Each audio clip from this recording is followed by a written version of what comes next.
Hello everybody, welcome back to the Bison Workshop. I'm Bob, and today, as you can see, we're in front of the latest fish tank build, stand and setup.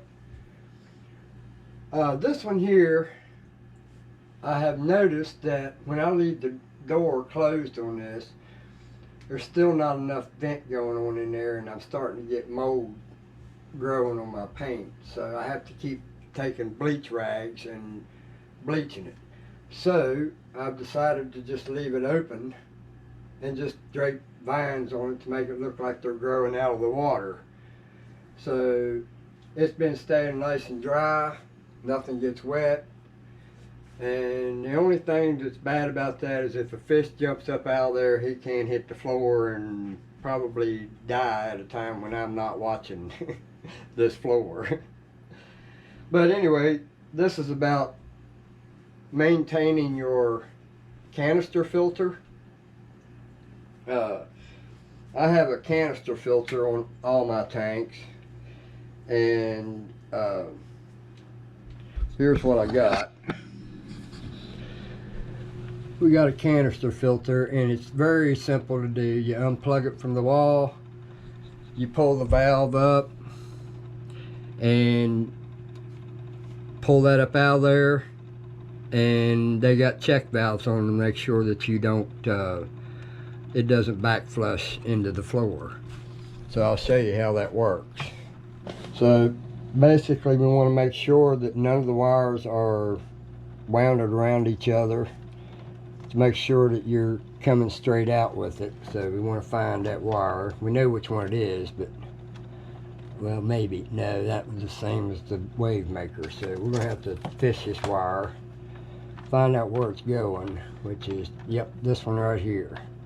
So we're going to unplug this one. And now she's not running no more. So now we're going to pull this out so that it don't get tangled up when you go to bring it out of here, because it's not light. Especially in the angle you have to lift it. So then we go up here, and on top of it you have, if I can get you adjusted here, right here on the top, you just flip that all the way back as far as it'll go, and just lift evenly on both sides, very gently as possible. Just let it sit there and just drain as you're, it's not losing much. There's O-rings on this that keeps that from leaking. So now we've got that unhooked. All we have to do is lift her out. So now we've got it lifted out, and you'll see in the top here you got water. So now we'll meet you at the sink, and we'll show you what we're going to do to clean this and what I use for filters. Alright, so now we've got it here in the sink, and you can see the flapper valve there in the bottom. This flaps up. That's for the outgoing, so it doesn't back flush. Alright, so we just unclip it, take these two levers here to bring the seal up off of it. And this one shouldn't be too awful dirty. So then I just turn it over, inspect it, make sure everything's alright. So first thing I'm going to do is spray this thing off with some hot water. And that's all I'm going to do. I'm not trying to get rid of all the bacteria. I'm just trying to get rid of the bulk of it.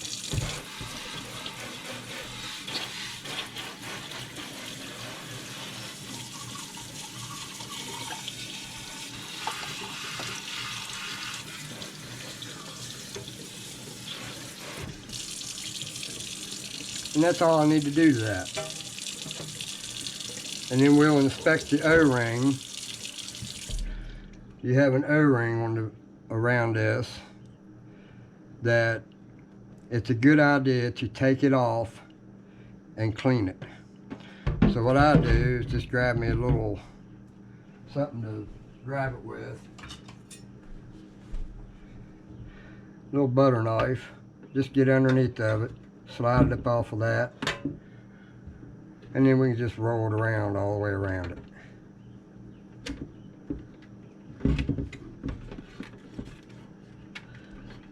It's got a lot of crud on it, high spots and roughness to it. So what I'll do is take a rag with some soap, dishwashing liquid,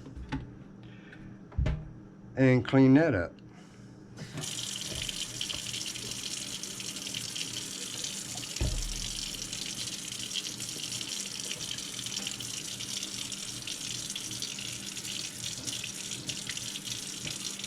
And you just pull away from you while you hold it until you don't feel no more roughness in it, because your fingers will feel the roughness.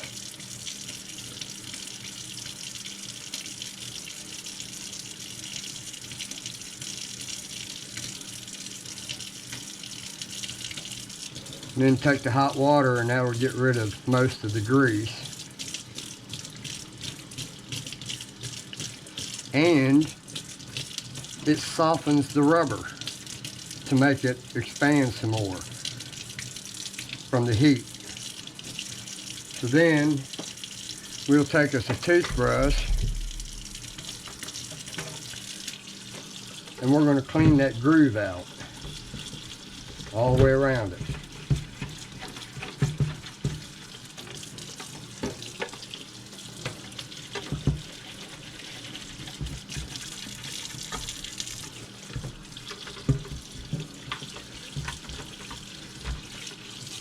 Alright.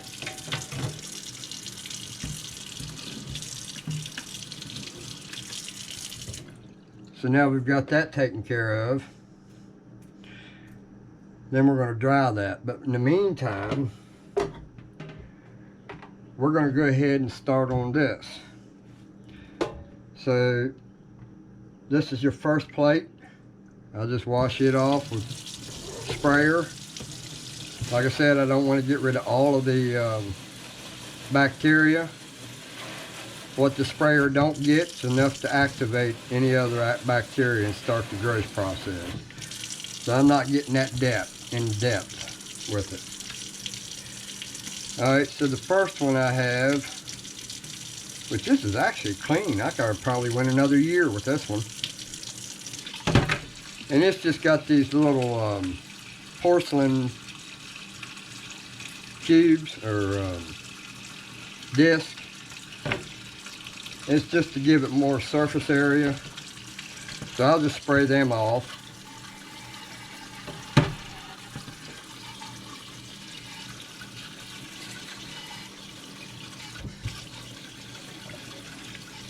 And that's all I'm going to do to it.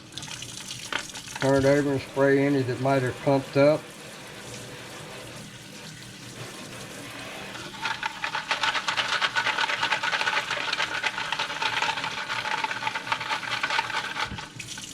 And that's all I'm going to do to that one. Like I said, you want to keep some of that bacteria. Alright, so then we got the balls, bio balls.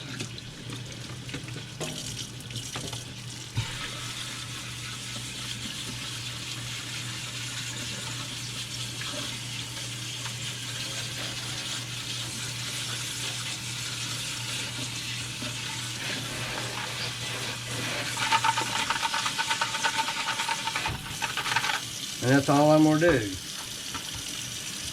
Some people would probably say that's too clean. Alright, and then we got the last one, which is the filter.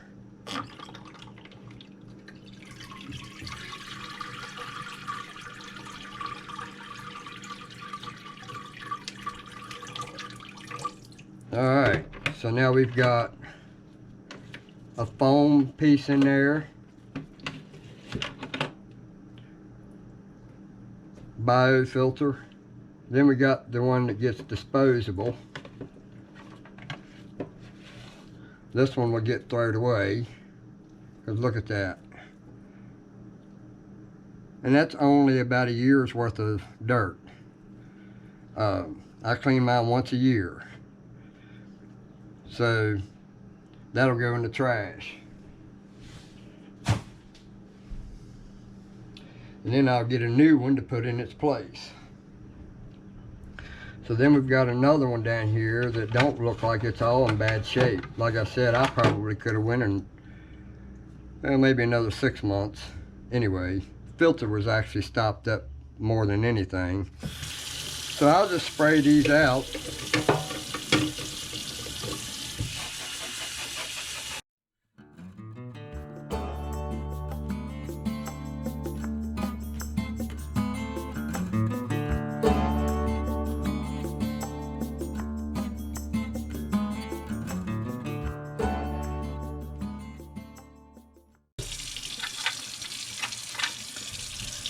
All right, so now we can put this filter back together.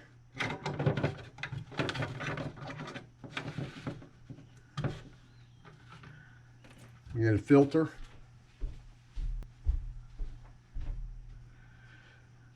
So now we got a filter that will go in between that. This is just the way I choose to do it, whether it be the way you would do it. I'm assuming that the filter has to go at the bottom. I think it's first in line, because the water comes down through here and it comes up through the stuff. So this would be first in line. So it might need to be last in line. I don't know. I haven't really noticed any difference. So then we get to clean out our reservoir. And don't worry about being able to get it right.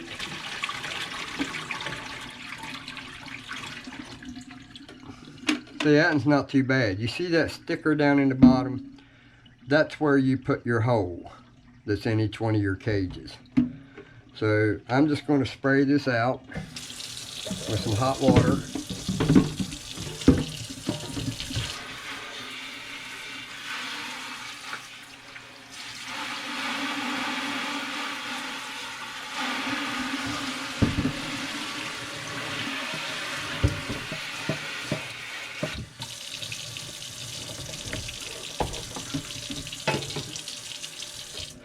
And that's all it will get, except for the O-ring spot. We want to make sure that's nice and clean. There ain't no rough spots on it to tear up the O-ring. So now we can put her back together. As you can see, this corner here is the corner where I put each one of these holes. So we'll put our filter in, matching up. We'll put our bio balls. Actually, we're going to put these in first. They're heavier, and these here floated clear to the top when the cage was down there, so that's why I'm putting that one on top. And I could probably put another one of those bio filters on top of this, but I don't see the point. So then we put that back in there, and that makes your opening for your water to come through. So now we'll dry this, not dry with a dry rag, but we're going to dry it with a damp rag and go over it and feel if we got any more hard spots or bumps. You can't trust your eyes, but your hands will never fail you. This one's kind of in rough shape, so we're going to go ahead and dry it with a dry one so we can see a little better. I may have another one of these, I don't know. I think I ordered a spare, but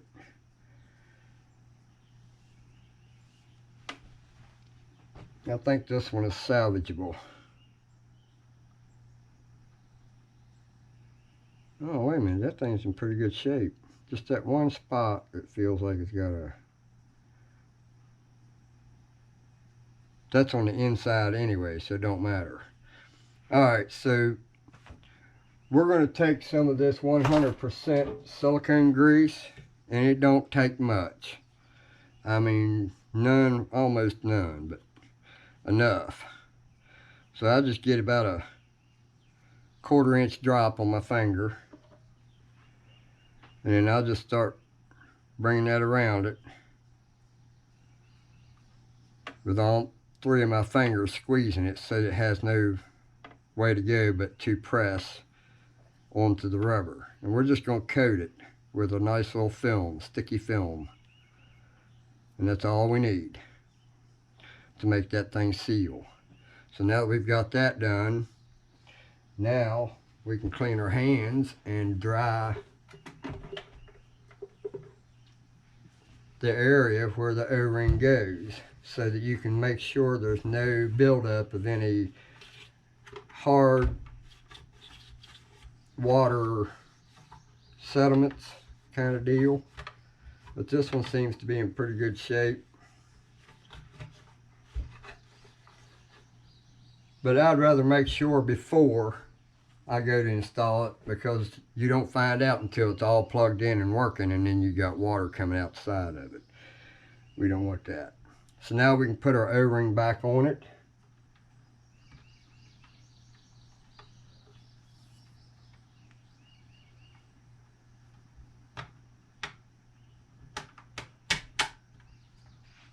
And then you want to massage it all the way around to make sure that it's not twisted.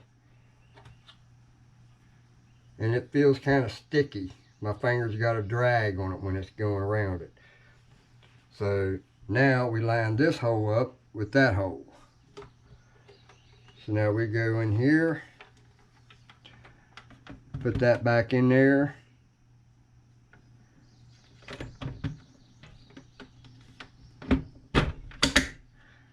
These go down as you push down. And then you lock them. But we can't do that yet. I've missed a step, so let's regroup here. First thing I do is fill that thing clear up with cold water.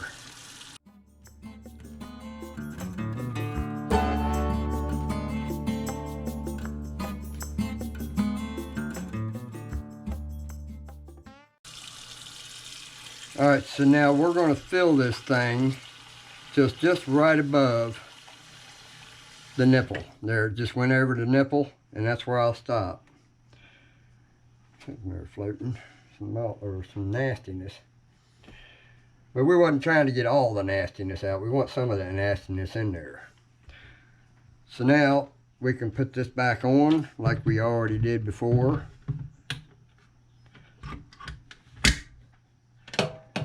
Lock it down.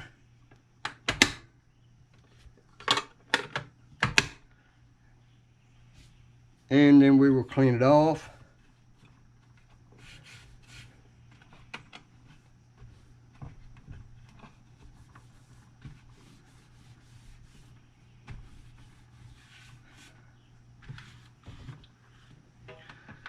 Set it up here where I can get to it.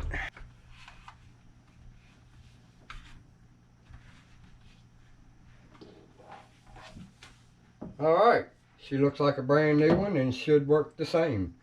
So let's get our cord on this side of us, grab it, let's go install it. Now here's where you get a chance to do a little bit of organizing with wires, because obviously some of these have been wrapped in there after I put that in there. So we got storage area over here for hoses. That needs to come out of there anyway. It looks to me like it needs to be cleaned. I don't know why it's even in there. This shouldn't be there. That's food that they won't eat. Alright, so I've got all my lights run on a timer, and the blue lights are on a timer. So all you do, set it back in place, raise up the head, plug in the last 1/4 inch should be a stiff push, because you're going up against two O-rings. Then you push this lever back down. Then you pump that up. But while you're pumping it, you want to watch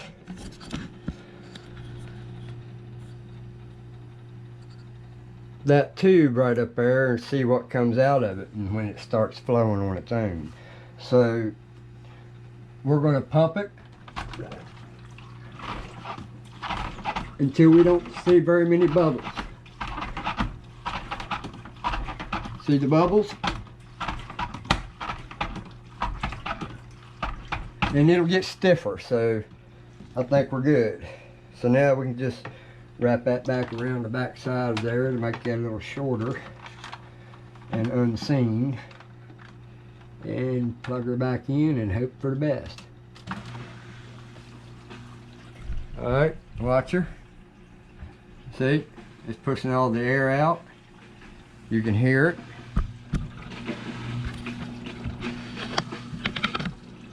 And you can see it. Now that's starting to clear up. We'll get a bunch of little straggling,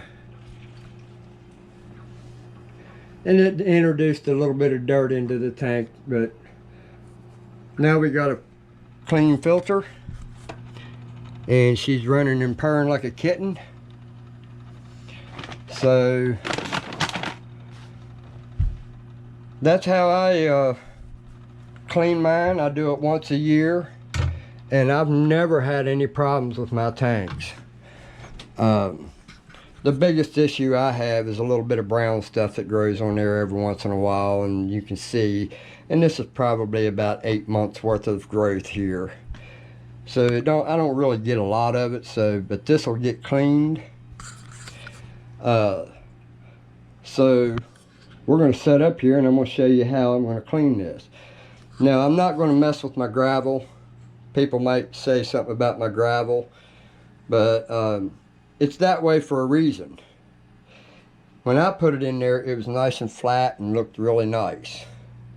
But I'm starting to grow on the idea that the crawdads, I got 3 crawdads in here, and each one of them have their own home. One of them lives around in that area somewhere behind that rock.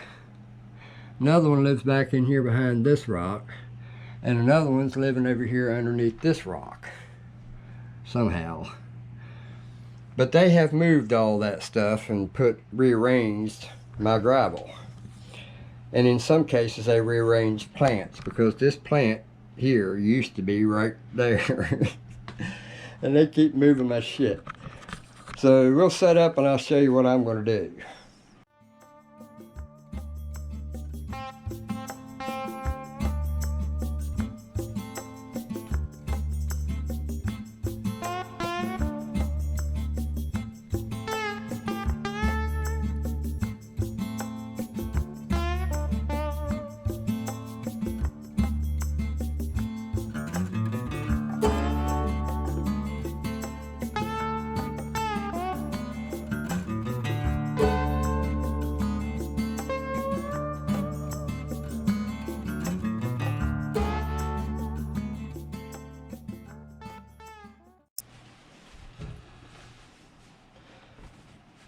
And then I let the filter do its job from that point on.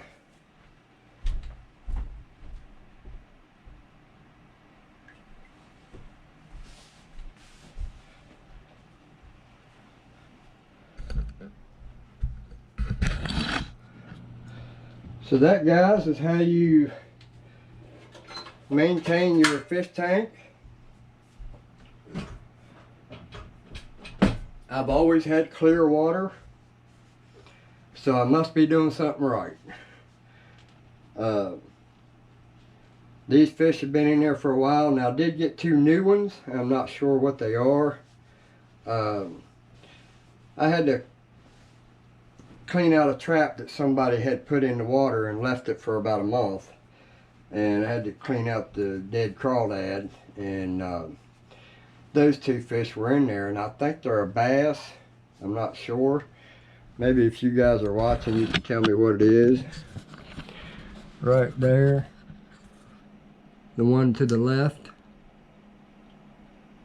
or this one right here, which is camera shy. That one right there, somebody tell me what that is. I got two of them. And that one's going to stay hidden as long as the camera's here. And then I got some creek chubs. There's that bass, I think. Anyway, hope you guys got some information on how to maintain your canister filter for your fish tank.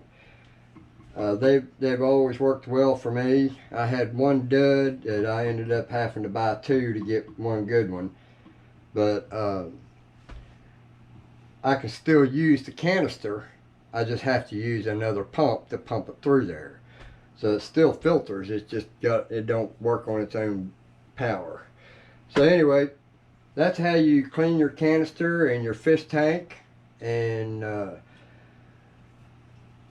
go through and make sure that everything's clean. But I'm going to kind of leave it this way right here because I usually straighten the gravel up. They move it every single time, so I just gave up on it. That's why I put the rocks, the foundation of those that cave is right directly on the glass. So they can't tunnel underneath that and cause this to have an avalanche against my glass, because they will do it. You can believe that. They are tunnelers.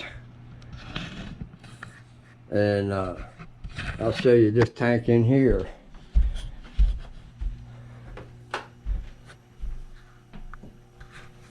When I put this gravel in, I put that brown gravel on this side, and it's all white gravel on this side.